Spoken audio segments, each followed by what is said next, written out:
the United States ambassador to Nigeria right there. And guess what? I have an American right here. Should we blow all the blows? Hi, Ashley. Hi. Ashley, good to have you in the studio, but I don't know if this is a very good time to be an American in Nigeria. President Trump is hitting us really hard, even though we saw the ambassador trying to, assure us that the relationship is still cordial, it's still on. But I mean, Nigeria depends a whole lot on diaspora remittances. Yeah. This new one is really going to hit Nigeria. I want to say I pray it doesn't go through, but who am I in the midst of things? But Ashley, let me... It's okay. Soon you'll tell your people to allow me to collect Nigerian citizenship. So.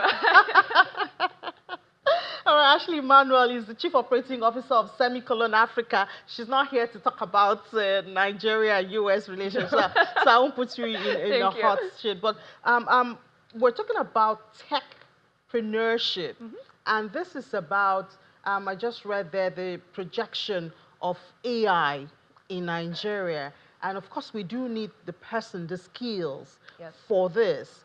And a lot of conversation has been going on about where will these skills come from.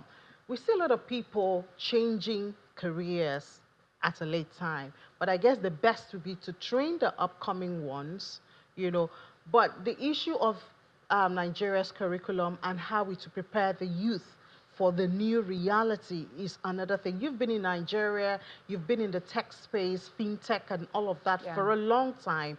From your observation, from school, 4 walls of the school, to reality, are we preparing the youth for tomorrow? The answer is not as much as we should be in Nigeria. We see this, actually we started Semicolon partly because companies from tech startups, fintechs and others, to large corporates were seeing one of their biggest challenges was access to talent, and in particular tech talent. They could not find the right technical skills that they need here. But we know that's absurd because there are so many millions of young people entering the workforce in Nigeria every year who are eager for opportunities. So unfortunately, today our educational systems are not churning out the skill set that industry is demanding. There's a mismatch.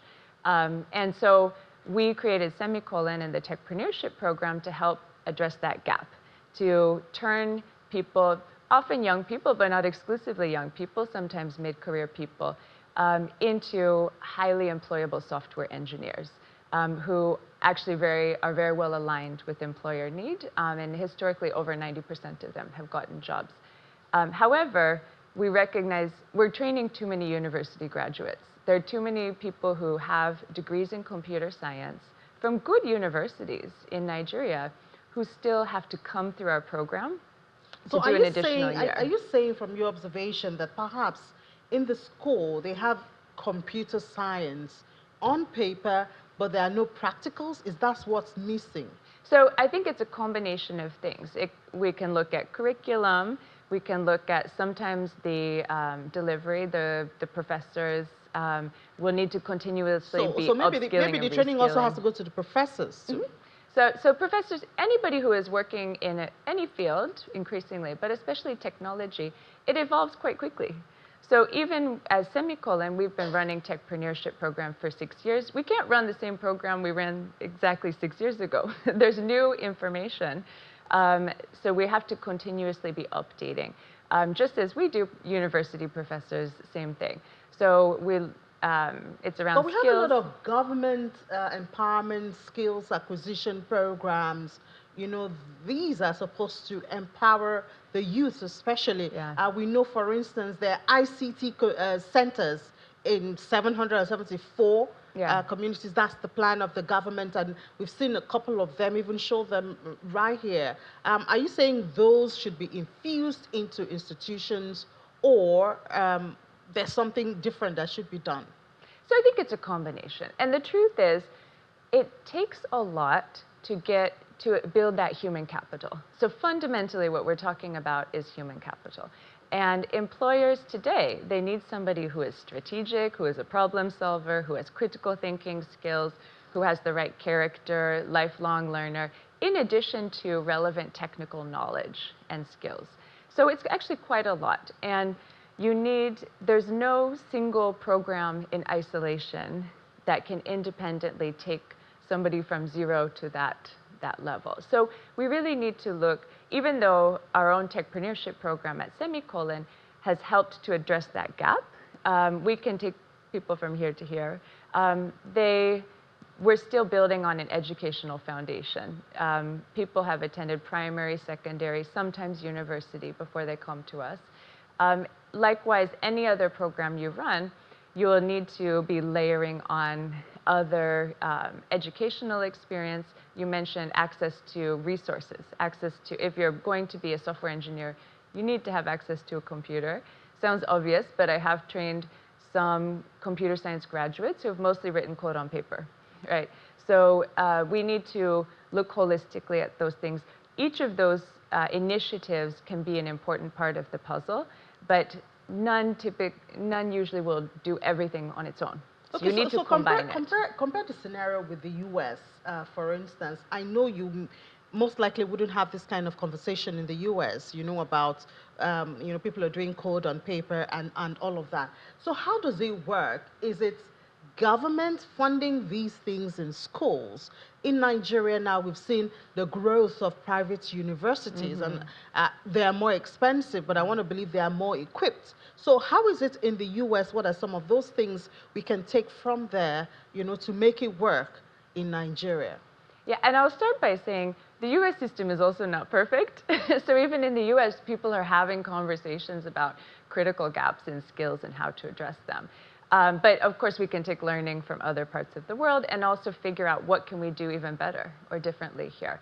I would say it's really a combination. So we need a wide range of educational opportunities and institutions that are all working strategically toward building high quality human capital. So starting from, people will even talk about first 1,000 days in a child's existence, starting from conception, right? Nutrition of the mother, caregiving, early stage nutrition, how babies are being spoken to and interacted with, sets a foundation for how their brains develop. Then through primary, secondary, we need to really look at the quality of those institutions and be innovative around using the resources that we have, and it will really probably be a combination of better, good use of public sector resources, innovation in terms of delivery and approaches that make sense for this population, right? Look at things like maybe not all instruction should be in English. For example, if a child isn't speaking English at home, what are the ways we can maybe innovate, even use technology to give them good quality instruction in local languages? But looking at that primary, secondary quality innovation, public and private sector coming together, and then continuing through tertiary, through other programs, also being mindful that today, in the past, people in maybe professional settings, they'd spend the first 20 years of their life or so learning in school, and then maybe 40 years working, and then the rest is retirement. Those days are gone. Now we really, with the pace of the world of work changing and technology changing, everybody has to be a lifelong learner. So even people like me, I graduated university, almost 20 years ago, actually. Things have changed since I left university. And even though I had a good quality education, which I'm very grateful for, I've had to do a lot of continuous learning to be able to add as much value as I can to the work I'm doing today. So this sounds scary, kind of, because you have to keep learning. It just adds to your responsibilities to yourself if you want to remain relevant. Yeah. But when we look at the trend in Nigeria, we need to be busy making money. Training and learning costs money. Yes. How do you combine this, Yeah. to have a good outcome? Because you need to remain relevant in the ecosystem anyways. Yeah. And it doesn't matter what your sector is. Yeah. AI, technology has caught you everywhere you are. So, I think there are a few things. Number one, it's just kind of like work. But if you love learning, it's not a chore, it's a joy, right? So one of the things that we work on through our own programs, and I actually think should be an outcome of our educational institutions, is really instilling that love for learning, nurturing the innate curiosity all children have. We know that young children, they're always peppering you with questions, right? Why is this? What's happening over there? There's a curiosity we all have as humans, but some people have had the experience such that their educational experience has sort of beaten that love for learning out of them. So we need to love learning, right? We can also recognize that learning doesn't, even in a professional setting, only about 10% of your learning typically is formal training. A lot of your learning is actually on the job, just doing things. So for employees, volunteering to take on some new responsibilities, to join a new team, to listen in on some meetings, that's also learning. So it doesn't always, the time for learning doesn't always have to compete with the time for working and making money and surviving, right? They can kind of go together. So yeah, I would say, and then I think on the financing piece, that is quite important, and that's really, I think, one of our biggest challenges. So part of the reason we don't have higher quality educational options that are available to all Nigerians is just cost. Good quality education is expensive, right? And for us, we've actually done a lot of work to also innovate around the financing models. So our techpreneurship program, at least 90% of the students so far have come in on a student loan. So they actually... Is it the NEL fund? It's not NEL fund, because we're not a university, so we don't align with the current program, and that's relatively new. Okay, but the thing is, so we talk about AI as a solution, but Africa has been warned to be intentional in the adoption of AI, because you cannot just adopt whatever is happening in other countries. You have to tailor-make it to suit your own challenges and all of that. Do you see us following that trend? So we're writing programs. It's not just because, oh, that's what's happening in the US or the UK and all of that. In dealing with the Nigerian skills, the talent, do you see that intentionality to tailor-make it for the Nigerian ecosystem or the African challenges that we have at this time? So I think when we talk about AI, we can think about a few things. So one is the skills, as you mentioned. And generally, even those skills, the skills you need to productively engage with and then build solutions using AI today will be different from those you need 5 years from now, 10 years from now. So what we actually think quite a bit about is building those foundational, sustainable, or durable skills. So things like reasoning, problem solving, understanding technology, but not just at being able to code level, also the theoretical level and how things are evolving. And as I mentioned, the capacity to continuously learn. So if we build a workforce with a robust set of foundational skills around that, of course things like data science as well, then we should have a workforce that it can engage productively with AI tools. But I think that there are other considerations around the question of having AI solutions that are appropriate, relevant, useful, fair for African markets. And in those cases, we think about things like governance and regulation. AI is hard to regulate, but there are some ethical conversations that do need to happen at a global level. And we need to think about who's in the room having those conversations, right? A lot of the companies at the forefront of developing AI solutions are in the US or in China. Where's Africa in that conversation? We need to think about even beyond technologists, do we have ethicists in those conversations and so forth? We also, in my opinion, need to just think about the data that these models are being trained on. So I'll give you an example. A few months ago, I was going to speak somewhere, so I thought, let me test something out. And I asked Meta AI, what's the population of Lagos? And it told me very definitively that the population of Lagos is 16 million. And anybody who lives in Lagos knows that that's probably wrong. And in fact, a few days prior, I had been in a meeting with a few commissioners for Lagos State who had said a number that was 2 times that or more, right?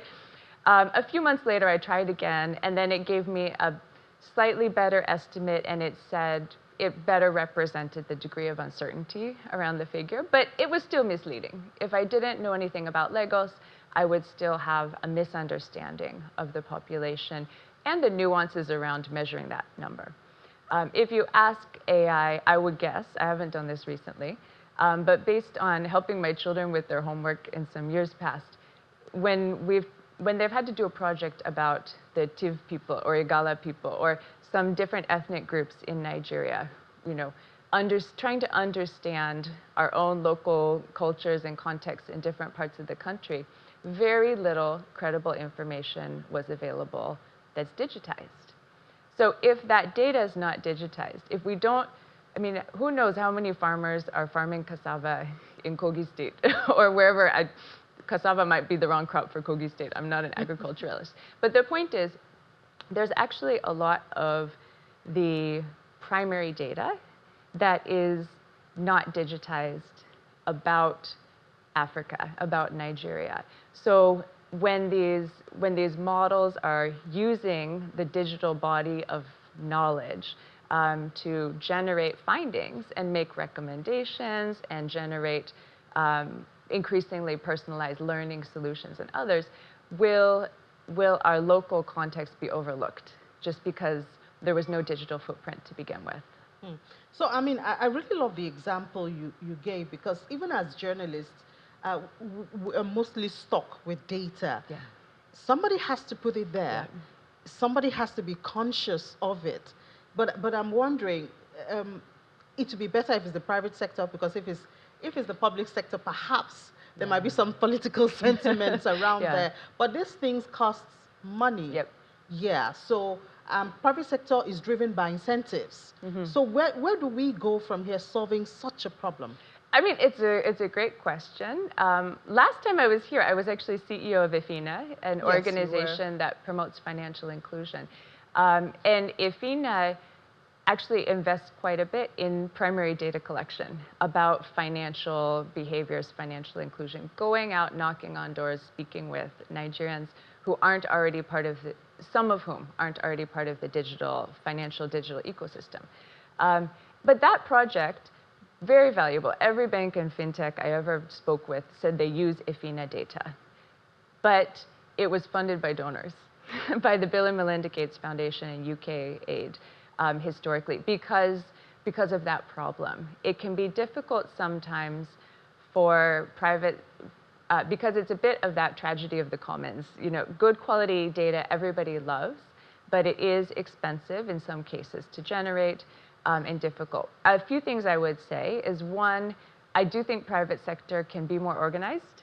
And in the technology and innovation space, in financial sector, just across the board, we can come together as, now I'm in a private sector institution, so I say we can come together and recognize we need this value for all of us. Here are ways we organize ourselves and partner and collaborate to collect the data. So that would be one.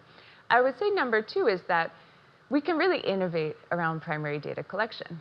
So for example, we've worked with innovators at Semicolon and through our Semicolon Ventures and startup training programs who are really doing interesting things with, let's say you call it IoT, Internet of Things devices, that maybe farmers put in their soil, and they're measuring soil data, composition, rainfall. I don't know enough of the specifics, but it's capturing data, right?